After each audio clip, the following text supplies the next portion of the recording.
Halo semuanya, hari ini aku akan melanjutkan ceritaku di part yang kedua tentang toxic relationship. Mungkin bagi kalian yang belum mendengarkan di part yang pertama, kalian boleh scroll down di akun YouTube ini untuk mendengarkan cerita tentang toxic relationship di part yang pertama. Selamat mendengarkan. Akhirnya, setelah kami saling bertukar sosial media, aku pulang ke asrama untuk beristirahat. Hari itu merupakan hari yang cukup panjang, namun sungguh menyenangkan bagiku. Setelah aku selesai membersihkan diri, aku mendengar bunyi notifikasi lain dari handphoneku. Tanpa pikir panjang, aku segera meraih handphoneku dengan tangan kananku, seraya tangan kiriku memegang handuk untuk mengeringkan rambutku.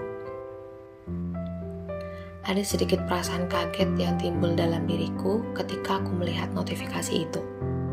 Karena ternyata aku mendapatkan pesan dari laki-laki yang selalu menatap ke arahku sewaktu kami mengikuti kegiatan orientasi siang hari itu.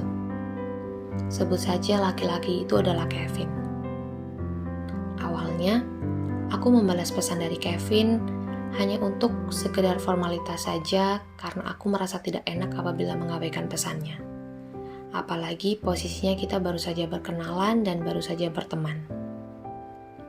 Dan ternyata aku dan Kevin akan menjadi teman kelas karena kebetulan kami mengambil program studi yang sama. Aku cukup senang ketika mengobrol dan bersenda gurau dengan Kevin. Dia adalah orang yang menyenangkan dan juga pengertian. Lama-kelamaan, intensitas kami untuk mengirim pesan satu sama lain semakin meningkat. Kami semakin sering mengirim pesan satu sama lain di Line, saling mengirim video dan stiker lucu, dan masih banyak lainnya. Disitulah aku mulai dekat dan mulai mengenal sosok Kevin. Kevin yang awalnya adalah orang asing bagiku, perlahan ia mulai masuk dan menjadi bagian dalam kisah perjalanan hidupku. Perkuliahan masih akan dimulai 2 minggu lagi. Tentunya di situ aku dan Kevin sudah semakin dekat. Kami sering melakukan video call lewat Line, bahkan Kevin sempat mengajakku untuk pergi jalan-jalan. Rasa nyaman sudah mulai masuk ke dalam diriku ketika aku sedang bersama dengan Kevin. Hingga di suatu hari, Kevin menyatakan perasaannya kepadaku. Ia mengatakan bahwa ia menyukaiku bahkan semenjak pertama kali dia melihatku. Sebagai seorang wanita, tentunya aku memang sudah memiliki firasat bahwa Kevin menyukai diriku. Akan tetapi, aku tidak berani mengutarakan firasatku karena aku belum memiliki bukti yang cukup kuat. Hari itu, meskipun aku sudah memiliki firasat bahwa Kevin menyukaiku, namun tetap saja aku tetap terkejut dan jantungku tidak bisa berdetak dengan secara normal ketika Kevin menyatakan perasaannya kepadaku. Ia kembali bertanya kepadaku apakah aku mau untuk menjadi pacarnya. Aku terdiam, aku tidak tahu harus menjawab apa dan aku gugup. Mulut, otak, dan jantungku rasanya tidak bisa bekerja dengan sinkron saat itu. Hingga akhirnya aku mengatakan kepada Kevin bahwa aku akan memberikan jawaban untuk pertanyaannya 3 hari lagi, tepat di hari penutupan Festival Orientasi Mahasiswa Baru. Perasaanku tidak karuan saat itu. Di satu sisi, aku nyaman saat bersama dengan Kevin, dan aku bisa menjadi diriku sendiri saat bersama dengan dia. Namun di sisi lain, aku berpikir kalau semuanya ini masih terlalu cepat. Kami baru saja saling mengenal, bahkan masih kurang dari 2 minggu. Aku mencoba untuk meminta saran dari teman-temanku. Namun, mereka menyuruhku untuk mengikuti kata hati dan perasaanku. Ya, ini adalah hal yang sangat abstrak bagiku ketika harus mendengarkan isi hati.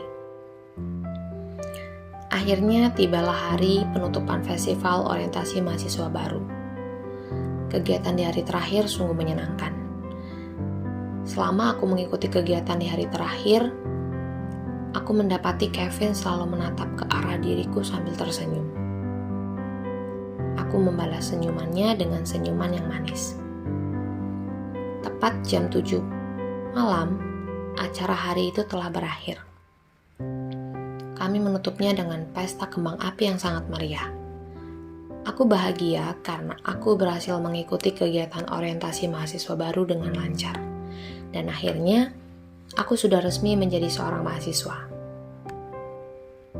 Setelah pesta kembang api, tak lama kemudian Kevin muncul dan menepuk pundakku. Sontak aku merasa kaget karena Kevin muncul secara tiba-tiba. Dia mengajakku untuk pergi ke taman kampus. Akhirnya kami berjalan berdua menuju taman kampus. Perasaanku makin tidak karuan, dan rasanya seperti ada yang berputar-putar di dalam perutku. Ingin rasanya aku segera menghilang, namun itu tidak mungkin. Kemudian kami duduk di kursi taman, dan Kevin memulai pembicaraan dengan sebuah senyuman hangat. Lalu ia mulai menagih jawaban yang sempat aku tunda 3 hari yang lalu.